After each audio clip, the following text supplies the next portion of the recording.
വടക്കുംനാഥൻ എന്ന് പറയുന്ന സിനിമയിലെ ഒരു ക്ലിപ്പാണ്. അപ്പോൾ ഈ സിനിമയിൽ മോഹൻലാലിൻ്റെ ക്യാരക്ടർ ബൈപ്പോളർ ഡിസോർഡർ ഉണ്ടെന്ന് അവകാശപ്പെടുന്ന ഒരു ക്യാരക്ടറാണ്.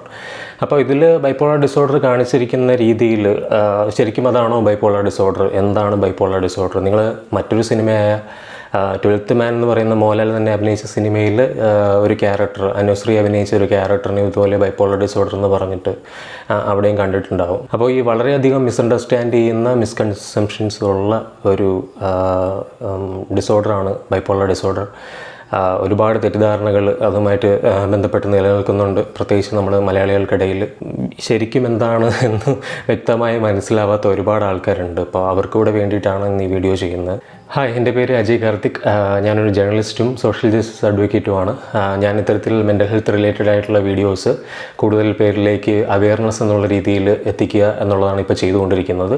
ഇത്തരത്തിലുള്ള ഇൻഫോർമേറ്റീവായിട്ടുള്ള വീഡിയോസ് അവെയർനെസ് കൊടുക്കുന്ന രീതിയിൽ കൂടുതലും മെൻ്റൽ ഹെൽത്ത് റിലേറ്റഡ് ആയിട്ടുള്ള അവെയർനെസ് ഒരുപാട് പേരിലേക്ക് എത്തുക എന്ന ഉദ്ദേശത്തോടു കൂടി ഒരുപാട് പേര് ഇത്തരത്തിൽ ഇത് അനുഭവിക്കുന്ന വ്യക്തിമായിട്ടുള്ള മനുഷ്യർക്ക് നീതി കിട്ടുക എന്നുള്ള ഒരു കാര്യത്തിൻ്റെയും കൂടി ബേസിസിലാണ് ഇത്തരത്തിലുള്ള വീഡിയോസ് ഞാൻ ചെയ്യുന്നത്. അപ്പോൾ ബൈപ്പോളർ ഡിസോർഡറിനെ കുറിച്ച് എക്സ്പ്ലെയിൻ ചെയ്യുന്ന ഈ വീഡിയോയ്ക്ക് തൊട്ട് മുമ്പായിട്ട് എനിക്ക് കുറച്ച് കാര്യങ്ങൾ പറയാനുണ്ട്.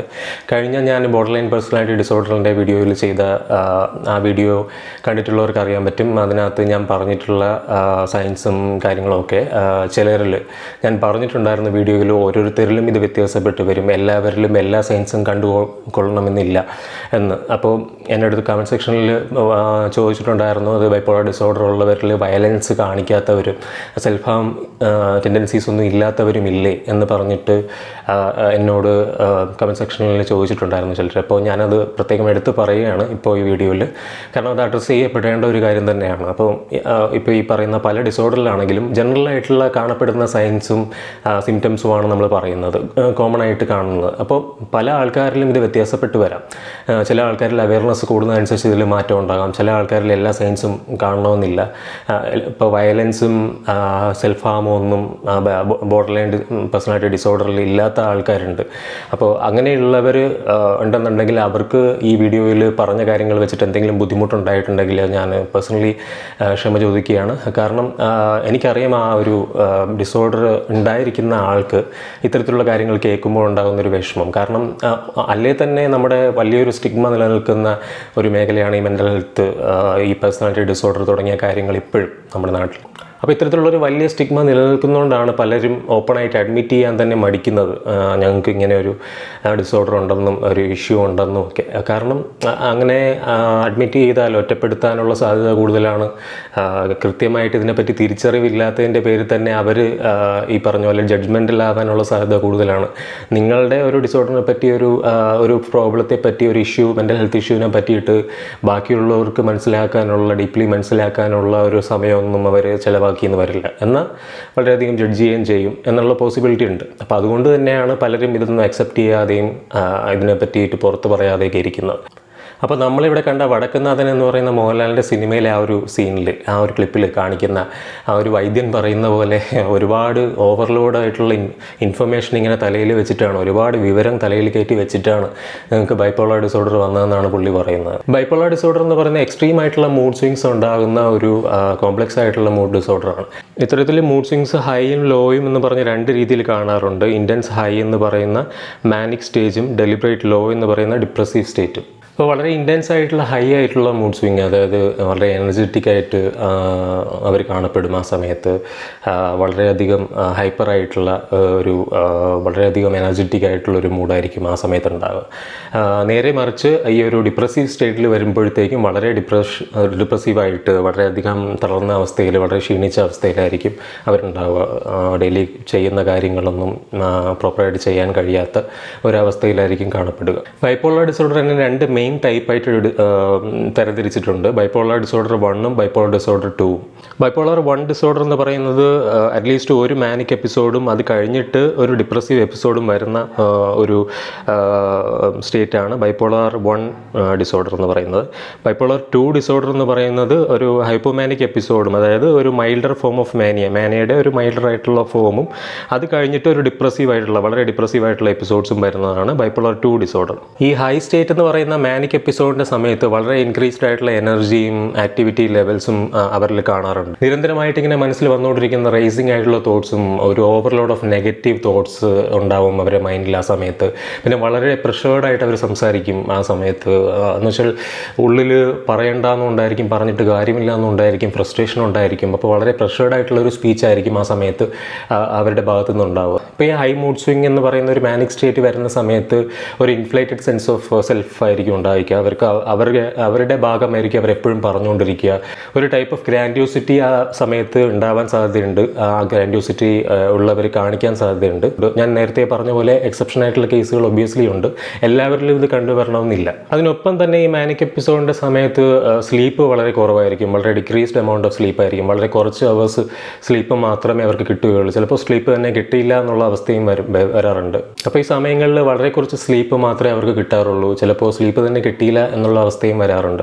മാനിക് എപ്പിസോഡിൻ്റെ സമയത്ത് പലപ്പോഴും ബൈപ്പോളർ ഡിസോർഡർ ഉള്ളവർ വളരെ റിസ്കി ആയിട്ടുള്ള ബിഹേവിയേഴ്സ് ഉണ്ടാവാൻ സാധ്യതയുണ്ട് അവരുടെ ഭാഗത്തു നിന്നും.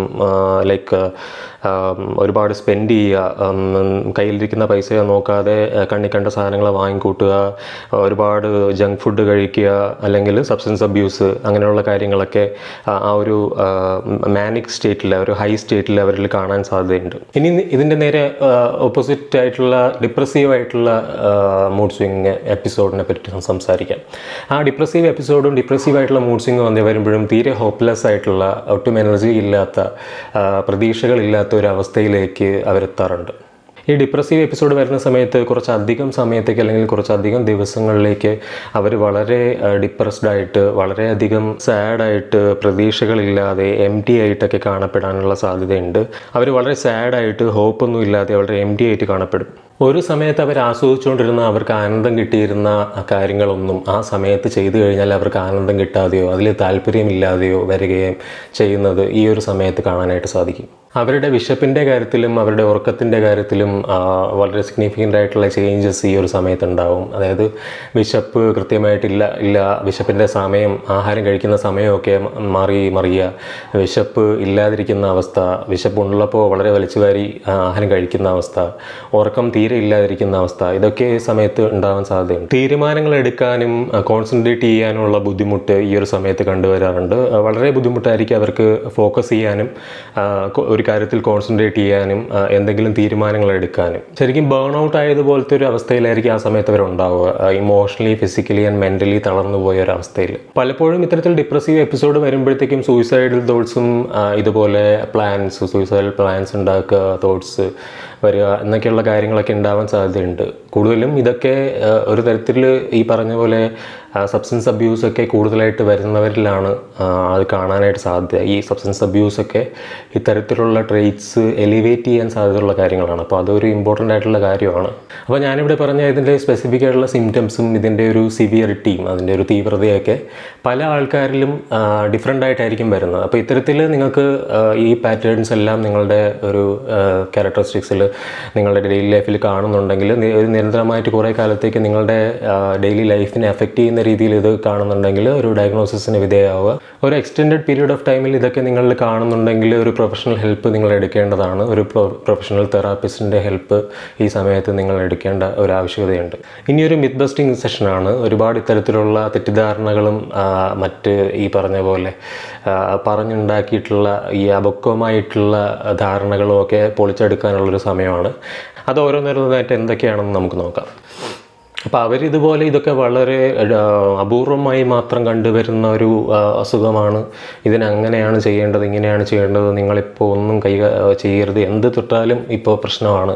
പിന്നെ ഈ പറഞ്ഞാൽ ഒരുപാട് വിവരം നിങ്ങളുടെ തലയിൽ കുത്തി കയറ്റിക്കൊണ്ടാണ് ഇതൊക്കെ ഉണ്ടായെന്നൊക്കെ പറയുന്ന വളരെ ടോക്സിക് ആയിട്ടുള്ള അഡ്വൈസൊക്കെ തരും. അപ്പോൾ അതുകൊണ്ട് ഇതൊക്കെ ഫാക്ച്വലായിട്ടുള്ള, റിസർച്ച് ബേസ്ഡ് ആയിട്ടുള്ള, സയൻറ്റിഫിക് ആയിട്ടുള്ള സ്റ്റഡീസിൻ്റെ അടിസ്ഥാനത്തിൽ കൃത്യമായിട്ട് ഇതിന് ട്രീറ്റ്മെൻ്റ് ഉണ്ട്, കൃത്യമായിട്ട് നമുക്ക് തെറാപ്പി എടുക്കാൻ പറ്റുന്നതാണ്. അപ്പം മൂഡ് ഡിസോർഡേഴ്സ്, ഇത്തരത്തിൽ എലിവേറ്റഡ് മൂഡ് സ്വിങ് ഒക്കെ വരുന്ന സമയത്തും അല്ലെങ്കിൽ മറ്റേതൊരു ഡിസോർഡറിനാണെങ്കിലും ഇതുപോലെ നമുക്ക് വേണ്ട മെഡിക്കേഷൻസ് എടുക്കുന്നത് വളരെ നല്ലതാണ്. മെഡിക്കേഷൻസ് എടുത്തു കഴിഞ്ഞാൽ വളരെയധികം ഇത് കൺട്രോളിൽ നിർത്താനും, നമുക്ക് ആവശ്യമില്ലാതെ ഈ സബ്സ്റ്റൻസ് അബ്യൂസിലേക്കും ആൽക്കഹോൾ അബ്യൂസിലേക്കും ആവശ്യമില്ലാതെയുള്ള ഈ ടെൻഷൻ അടിച്ചിട്ടുള്ള പുകവലി, സ്വന്തം ശരീരത്തെ തന്നെ ഹേർട്ട് ചെയ്തുകൊണ്ടിരിക്കുന്ന ഇത്തരത്തിലുള്ള കാര്യങ്ങളിലേക്ക് പോകുന്നതിൽ നിന്നും വളരെയധികം നിങ്ങൾക്ക് റിലീഫ് ഉണ്ടാവും, നിങ്ങൾക്ക് നല്ല ഉറക്കം കിട്ടും, നിങ്ങളുടെ എക്സസൈസ് ചെയ്യാനുള്ള നിങ്ങളുടെ ഡെയിലി ഹാബിറ്റ്സൊക്കെ കൃത്യമായിട്ട് ഫോളോ ചെയ്യാനുള്ള ഒരു മനോഭാവമൊക്കെ നിങ്ങളിൽ ഉണ്ടാവാനും അതൊക്കെ ഒന്ന് അടുക്കും ചിട്ടയുമായിട്ട് വരാനും ഒക്കെ ഈ ഒരു മെഡിക്കേഷൻ എടുക്കുന്നത് വളരെയധികം ഹെൽപ്പ് ചെയ്യും. അപ്പോൾ നമ്മൾ കാരണം നമ്മളിങ്ങനെ ഒരു കാര്യം അക്സെപ്റ്റ് ചെയ്ത് അല്ലെങ്കിൽ നമ്മൾ ഈ കാര്യത്തിനെ പറ്റി ഒരു അവയർനെസ് കൊടുത്ത് മുന്നോട്ട്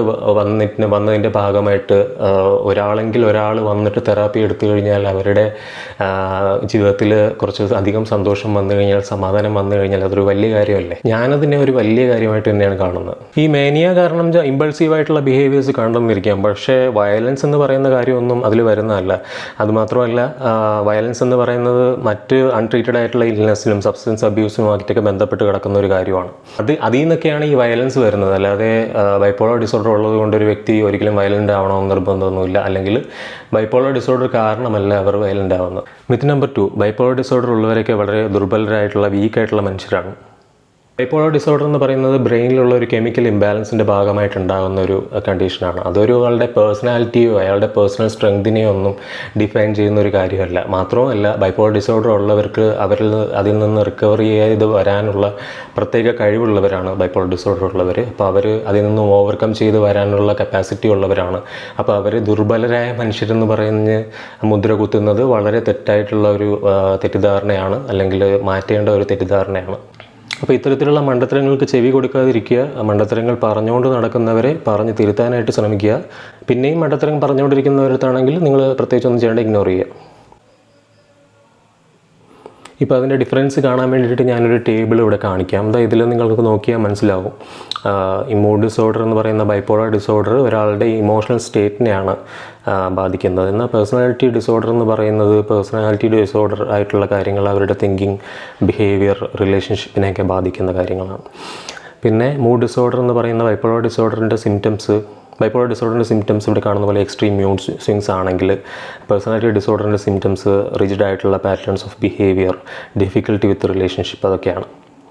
പേഴ്സണാലിറ്റി ഡിസോർഡറിൽ കാണാൻ കഴിയുന്നത് മാറ്റാൻ പറ്റാത്ത തരത്തിലുള്ള ബിഹേവിയേഴ്സ്, വളരെ ഡിഫിക്കൽട്ടായിട്ട് നമുക്ക് മാറ്റിയെടുക്കാൻ പറ്റാത്ത രീതിയിലുള്ള ബിഹേവിയറുകൾ, പിന്നെ വളരെ ഡിഫിക്കൽട്ടി റിലേഷൻഷിപ്പുകളിൽ ഉണ്ടാവുക, അതൊക്കെയാണ് പേഴ്സണാലിറ്റി ഡിസോർഡറിൽ വരുന്നത്.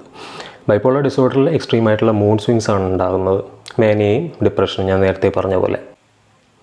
നിങ്ങളിപ്പോൾ ആദ്യം കണ്ട വടക്കുന്നാഥൻ സിനിമയിൽ കണ്ടില്ലേ, പുള്ളി ബൈപ്പോളർ ഡിസോർഡർ ആണെന്ന് പറയുമ്പോൾ ചുറ്റുമുള്ളവരൊക്കെ ഞെട്ടി നോക്കി നിന്ന് പുള്ളിയെ നോക്കി നിസ്സഹായതയോടെ നോക്കി നിൽക്കുന്നതും കരയുന്നതും ഒക്കെ കാണാൻ സാധിക്കും.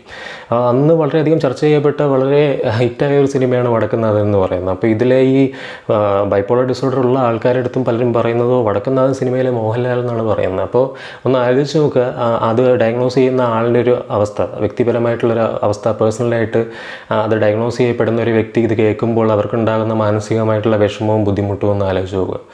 ബൈപ്പോളർ ഡിസോർഡറുള്ള ഒരുപാടധികം ആൾക്കാർ, സെലിബ്രിറ്റീസ് ആയിട്ടുള്ള ആൾക്കാരടക്കം, അവർ വളരെ ഫുൾഫില്ലിംഗ് ആയിട്ടുള്ള പ്രൊഡക്റ്റീവ് ആയിട്ടുള്ള ജീവിതം മുന്നോട്ട് കൊണ്ടുപോകുന്നുണ്ട്. ഇപ്പോൾ നിങ്ങൾക്കറിയാവുന്ന ആരെങ്കിലും ബൈപ്പോളർ ഡിസോർഡർ കാരണം സ്ട്രഗിൾ ചെയ്യുന്നുണ്ടെങ്കിൽ എന്തൊക്കെയാണ് ചെയ്യേണ്ടതെന്നുള്ളതെന്ന് ഞാൻ പറയാം. ആദ്യം പ്രൊഫഷണൽ ഹെൽപ്പ് സീക്ക് ചെയ്യുക. ക്വാളിഫൈഡ് ആയിട്ടുള്ള ഒരു മെൻ്റൽ ഹെൽത്ത് പ്രൊഫഷണലിൻ്റെ അടുത്ത് പോയി നിങ്ങൾക്ക് വേണ്ട ഡയഗ്നോസിസ് നടത്തിയതിന് ശേഷം അവർ റെക്കമെൻഡ് ചെയ്യുന്ന ട്രീറ്റ്മെൻറ്റും അവർ തരുന്ന സപ്പോർട്ടും ഒക്കെ എടുക്കുക. ലൈക്ക് മെഡിസിൻസ് എടുക്കുക, ട്രീറ്റ്മെൻറ്റ് പ്ലാൻ കണ്ടിന്യൂസ് ആയിട്ട് മുമ്പോട്ട് കൊണ്ടുപോവുക. ഇത് ആദ്യത്തെ പടിയായിട്ട് ചെയ്യാവുന്ന കാര്യമാണ്. രണ്ടാമത്തെ പടിയായിട്ട് നമുക്ക് ഈ സപ്പോർട്ട് ഗ്രൂപ്പുകളിൽ ജോയിൻ ചെയ്യാൻ പറ്റും. അതായത് നമുക്ക് ബൈപ്പോളർ ഡിസോർഡർ ഉള്ള മറ്റ് ആൾക്കാർ ഉള്ള സപ്പോർട്ട് ഗ്രൂപ്പുകളിൽ നമുക്ക് എത്താൻ പറ്റും. അതിൻ്റെ ഇമ്പോർട്ടൻസ് എന്താണെന്ന് വെച്ച് കഴിഞ്ഞാൽ, ഈ ബൈപ്പോളർ ഡിസോർഡർ ഉള്ള നമ്മുടെ നാട്ടിൽ ജീവിക്കുന്ന ആൾക്കാർക്കൊന്നും ചുറ്റുമുള്ളവരൊന്നും നമ്മൾ മനസ്സിലാക്കില്ല. ചുറ്റുമുള്ളവരൊന്നും എപ്പോഴും അവർ ആ ഒരു ജഡ്ജ്മെൻറ്റ് കണ്ണിലൂടെ ആയിരിക്കാം നമ്മൾ നോക്കുന്നത്, മിക്കവാറും എല്ലാവരും. കാരണം മിക്കവാറും ആർക്കും ഇതിനെപ്പറ്റിയൊന്നും അവയർനെസ് ഇല്ല, ഇതിനെപ്പറ്റി കൃത്യമായിട്ട് മനസ്സിലാക്കുന്നവരല്ല. അപ്പോൾ തീർച്ചയായിട്ടും ഇത്തരത്തിലുള്ള ബൈപ്പോളർ ഡിസോർഡർ ഉള്ള മറ്റ് ആൾക്കാരുടെ അനുഭവങ്ങൾ മനസ്സിലാക്കാനും അവരിൽ നിന്നും നല്ല സുഹൃത്തുക്കൾ ഉണ്ടാക്കാനും അത്തരത്തിലുള്ള സപ്പോർട്ട് ഗ്രൂപ്പുകളിൽ ജോയിൻ ചെയ്യുന്നത് വളരെ നല്ലതായിരിക്കും. എത്രത്തോളം ബൈപ്പോളർ ഡിസോർഡറിനെ നമ്മൾ മനസ്സിലാക്കുമോ അത്രത്തോളം നമുക്ക് ഇത്തരത്തിലുള്ള സ്റ്റിഗ്മകൾ ഉണ്ടാവാതിരിക്കും, ഇത്തരത്തിലുള്ള തെറ്റിദ്ധാരണകൾ ഉണ്ടാവാതിരിക്കും. അതുകൊണ്ട് എത്രത്തോളം ഇതിനെ പറ്റിയിട്ടുള്ള എഡ്യൂക്കേഷൻ നിങ്ങൾക്ക് നേടിയെടുക്കാൻ പറ്റുമോ, ഇപ്പോൾ വീഡിയോ കാണുന്നതാണെങ്കിൽ അങ്ങനെ, ആർട്ടിക്കിൾ വായിക്കുന്നതാണെങ്കിൽ അങ്ങനെ, ഏത് തരത്തിലാണെങ്കിലും അത്തരത്തിലുള്ള അറിവുകൾ നേടിയെടുത്ത് ഇത്തരത്തിലുള്ള മനുഷ്യരെ, ബുദ്ധിമുട്ടുകൾ അനുഭവിക്കുന്ന മനുഷ്യരെ സഹായിക്കാനായിട്ട് ശ്രമിക്കുക. അല്ലാതെ അവരെ അകറ്റി നിർത്താനോ ഒരു പേടിയോടുകൂടി അവരെ സമീപിക്കാനോ അല്ല നിങ്ങൾ ശ്രമിക്കേണ്ടത്. നമുക്കിതൊരു കോൺവെർസേഷനായിട്ട് ഒരു ചർച്ച പോലെ മുന്നോട്ട് കൊണ്ടുപോകേണ്ടതുണ്ട്. അപ്പോൾ നിങ്ങൾ ചോദ്യങ്ങൾ ചോദിക്കാനും കമൻറ്റ് സെക്ഷനിൽ നിങ്ങളുടെ അഭിപ്രായങ്ങൾ പറയാനും ഹെസിറ്റേറ്റ് ചെയ്യാതിരിക്കുക. നിങ്ങൾക്ക് എന്തൊക്കെ അഭിപ്രായങ്ങളുണ്ടോ, നിങ്ങൾക്ക് പറയാനുള്ള കാര്യങ്ങൾ, നിങ്ങളുടെ എക്സ്പീരിയൻസുകൾ, നിങ്ങളുടെ ചോദ്യങ്ങൾ, ഇതെല്ലാം കമൻറ്റ് സെക്ഷനിൽ പങ്കുവയ്ക്കുക. അപ്പോൾ അതിനെല്ലാം ഞാൻ കഴിയുന്നതും ഉത്തരം തരുന്നതായിരിക്കും. നമുക്ക് ഈ ഡിസ്കഷൻ നല്ലതുപോലെ മുന്നോട്ട് കൊണ്ടുപോകാം, ഹെൽത്തി ആയിട്ട് മുന്നോട്ട് കൊണ്ടുപോകാം. ഇത്രയും പറഞ്ഞുകൊണ്ട് ഇന്നത്തെ വീഡിയോ നിന്ന് അവസാനിപ്പിക്കുകയാണ്. പുതിയൊരു വീഡിയോ ആയിട്ട് നമുക്ക് ഉടനെ തന്നെ വീണ്ടും കാണാം. അതുവരെ എല്ലാവർക്കും ബൈ.